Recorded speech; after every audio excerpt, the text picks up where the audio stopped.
China has distanced itself from the remarks of one of its envoys who questioned the sovereignty of Ukraine and other former Soviet countries. Paris Ambassador Liu She's comments last week caused widespread outrage, leading on calls to Beijing to clarify. On Monday, China's foreign ministry said it respected the independence of all post-Soviet republics. China is a major ally of Russia and has not condemned President Vladimir Putin's invasion of Ukraine last year.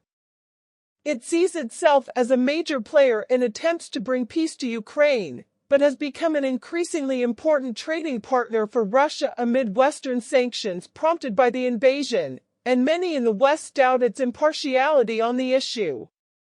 In an interview for the French LCI network last week, Ambassador Liu was asked China's view of the status of Crimea, which Russia annexed in 2014. The interviewer argued that under international law, the region was part of Ukraine.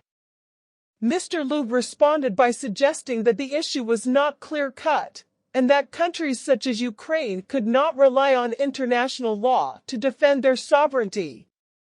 Even these former Soviet countries don't have an effective status under international law because there is no international agreement under international law to concretize their status as sovereign countries, he said. President Putin has frequently challenged Ukrainian independence.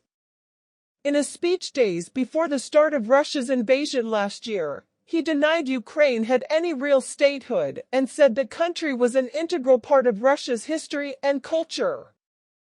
On Monday, Chinese Foreign Ministry spokeswoman Mao Ning rejected Mr. Liu's position, saying Beijing respected the sovereignty, independence, and territorial integrity of all countries and upheld the purposes and principles of the United Nations Charter.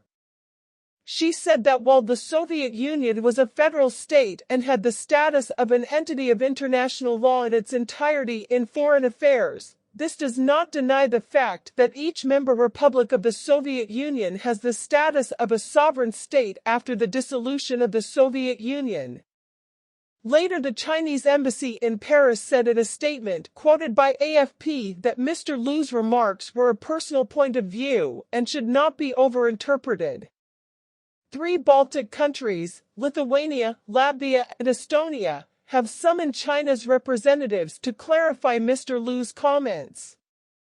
Lithuanian Foreign Minister Gabrielius Landsbergis said, quoted by AFP, that the diplomats would be asked to explain if the Chinese position had changed on independence and reminded that we're not post-Soviet countries, but we're the countries that were illegally occupied by Soviet Union.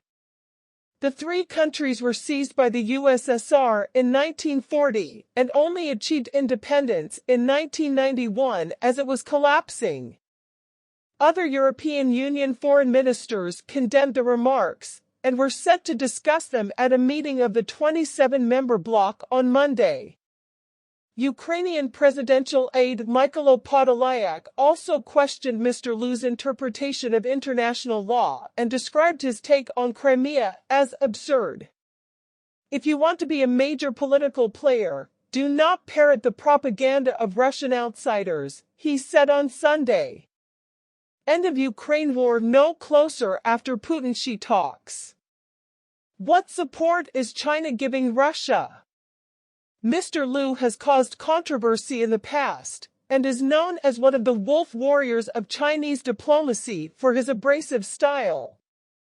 He told French media in June 2021 that he was honored to be given this title because there were so many mad hyenas attacking China.